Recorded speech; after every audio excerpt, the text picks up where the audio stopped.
건봉일로 내 마음에 이미 부처가 들어앉아 있다. 부처 마음 중생 마음은 마음의 두 가지 모습, 본질은 하나로 같아. 물얼음 수증기도 본질은 HEO로 동일.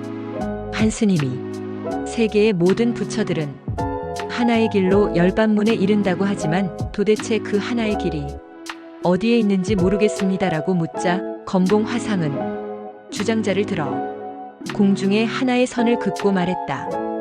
여기에 있다. 뒤에 그 스님은 웅문에게 이 문답에 대해 가르침을 청했다. 그러자 웅문은 부채를 들고 말했다. 이 부채가 뛰어올라 33천회까지 올라가 제석천의 콧구멍을 찌르고 동해의 잉어를 한 방 먹이면 물동이가 기울어지는 것처럼 비가 엄청나게 올 것이다. 마이너스 무문관 48 건봉일로 1. 스피노자 범신론 불교와 일맥상통. 스피노저 1633만 1677라는 철학자를 아시나요? 서양 철학사에서 가장 혁명적인 철학자로 범신론펜 시점을 주장한 철학자로 유명하지요. 범신론은 글자 그대로 모든 것펜이 신THEOS이라고 주장합니다. 서양 정신을 지배했던 기독교에 따르면 신은 세계 만물을 창조했다고 합니다. 이 말이 옳다면 인간을 포함한 모든 것들은 신보다 열등한 존재일 수밖에 없지요. 신은 만드는 자이고 인간 등은 만들어진 것에 불과하니까요. 인간을 폄하하는 기독교적 사유를 붕괴시키기 위해, 다시 말해 인간의 능동성을 다시 회복하기 위해 스피노자는 범신론을 주장한 겁니다. 스피노자나 기독교 전통 모두에서 신은 능동적인 생산자를 의미하니까요. 그래서 모든 것이 신이라는 주장은 모든 것이 무엇인가를 능동적으로 만들 수 있다는 것을 긍정하는 논의일 수 있습니다. 집착과 번뇌에 사로잡힌 인간이 스스로의 노력에 의해 부처가 된다는 불교 전통이 스피노자에 주목할 필요가 있는 것도 이런 이유에서입니다. 불교 전통도 스피노자와 마찬가지로 인간에게 능동성과 생산성을 부여하니까 말입니다. 무엇보다도 실체 서브스턴스와 양태 모드라는 스피노자의 개념은 불교를 이해하는 데 많은 도움을 줍니다. 간단한 비유로 이 개념들을 설명해 보도록 할까요? 물이 가장 좋은 비유가 될 수 있을 것 같습니다. 물은 자연계에서 세 가지 상태로 있을 수 있습니다. 0 아래에서는 얼음이란 고체로 있고요. 0에서 100 사이에서는 물이라는 액체로 있습니다. 100 이상에서는 수증기라는 기체로 존재하지요. 여기서 그러니까 고체, 액체, 그리고 기체라는 세 가지 상태가 바로 스피노자가 말한 양태에 해당하는 것이지요. 반면 고체, 액체, 그리고 기체라는 상태와 무관하게 존재하는 HO가 바로 실체에 해당합니다. 물이 증발해서 수증기가 되었거나 얼어서 얼음이 되었다고 해서 HO라는 실체가 사라진 것은 아니지요. 그렇지만 HO는 그 자체로 존재할 수 없고 반드시 물이거나 얼음이거나 아니면 반드시 수증기로 존재한다는 것을 잊어서는 안 됩니다. 다시 말해, 지금 내 눈앞에 물이 있다면 그것이 바로 HO이고 얼음이 있다면 그것이 바로 HO이고 수증기가 있다면 그것이 바로 HO라는 겁니다. 이제 실체와 양태가 무엇인지 그리고 둘 사이에 어떤 관계가 있는지 분명해지셨나요? HO가 얼음, 물 혹은 수증기를 떠나서는 존재할 수 없는 것과 마찬가지로 실체는 다양한 양태들을 떠나서는 존재할 수 없습니다. 그러니까 실체와 양태는 다르지만 같고 같지만 다른 겁니다. 동양 전통에서는 이것을 211이라고 표현하지요. 아마 중국 최대의 형이상학자 주희였다면 실체와 양태 사이의 관계를 불상리, 불상잡이라고 이야기했을 겁니다. 서로 떨어지지는 않지만 그렇다고 서로 섞여 있지도 않다는 것이지요. 실체, 현상 떠나 존재할 수 없어.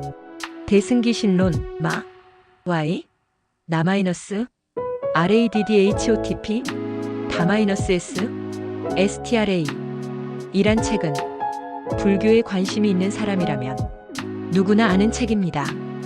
이 책은 인도보다도 우리나라를 포함한 동아시아 불교에 가장 강력한 영향을 끼쳤던 불교 이론서라고 할 수 있습니다. 물론 여기서 선불교도 예외는 아닙니다. 2세기경 인도 중부에서 활동했던 이론가 마명 A. VGHO 어이 지었다고 알려진 책인데요. 지금은 한문으로만 남아 있습니다.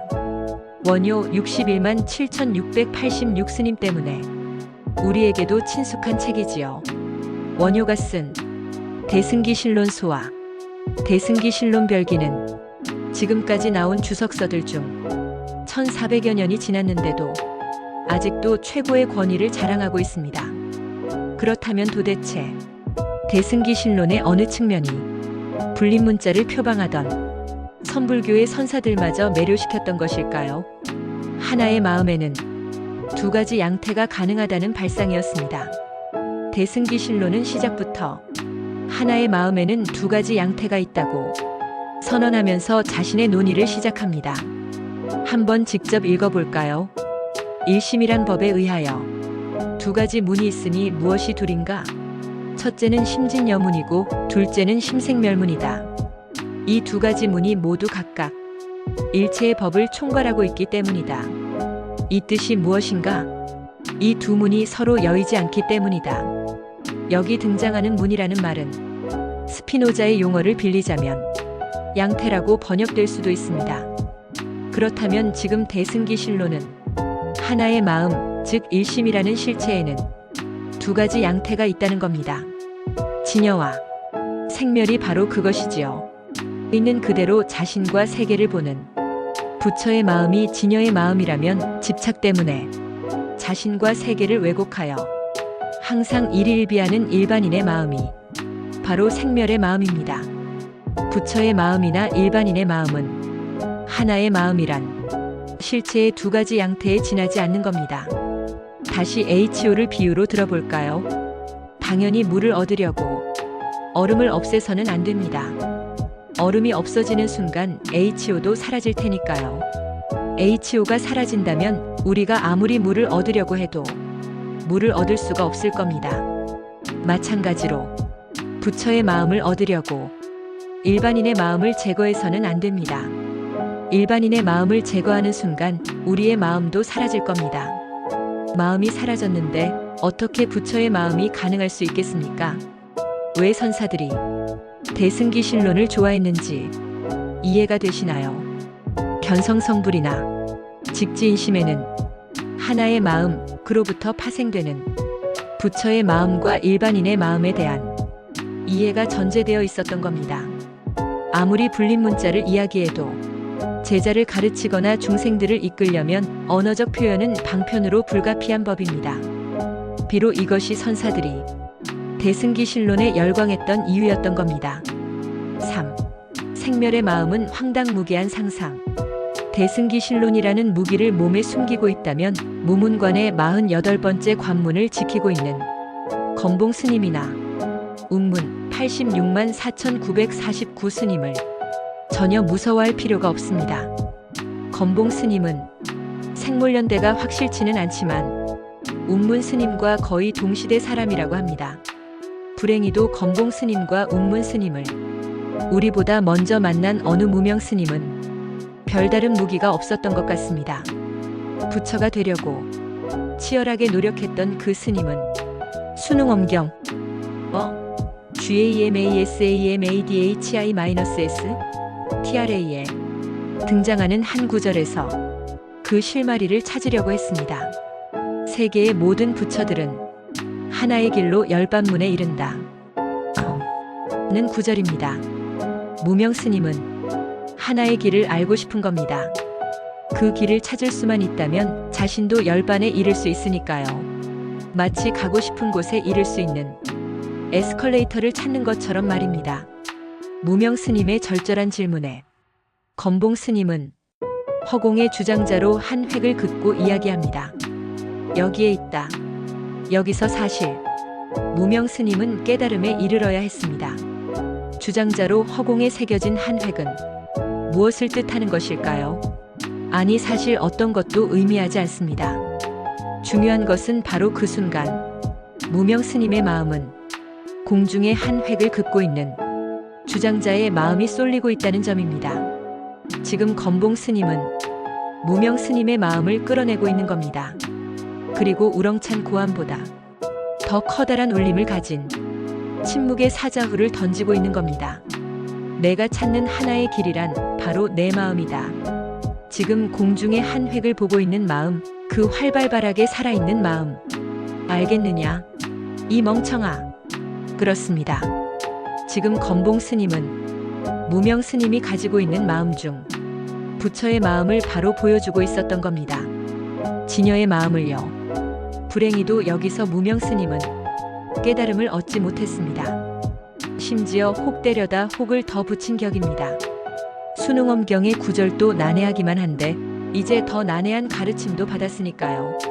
도대체 공중에 주장자로 그어진 그 한 획은 무슨 뜻일까? 건봉 스님의 제스처를 이해하느라 머리가 아플 지경이었을 때 다행히 운문 스님을 만나게 됩니다. 당연히 건봉 스님의 한 획의 의미를 물어보았겠지요.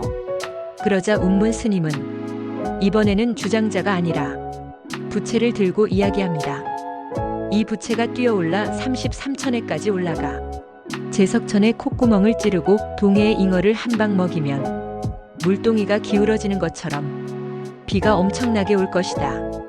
미치고 팔짝 뛸 일입니다. 운문 스님은 건봉 스님보다 한술 더 뜨고 있으니까요. 그렇지만 무명 스님은 알까요? 운문 스님은 지금 집착과 잡념에 사로잡힌 일반인의 마음을 가리키고 있다는 사실을요. 바로 생멸의 마음 말입니다. 운문 스님은 무명 스님에게 알려주고 있었던 겁니다. 생멸의 마음이란 황당무계한 상상이나 거대한 뻥과 같다고 말입니다.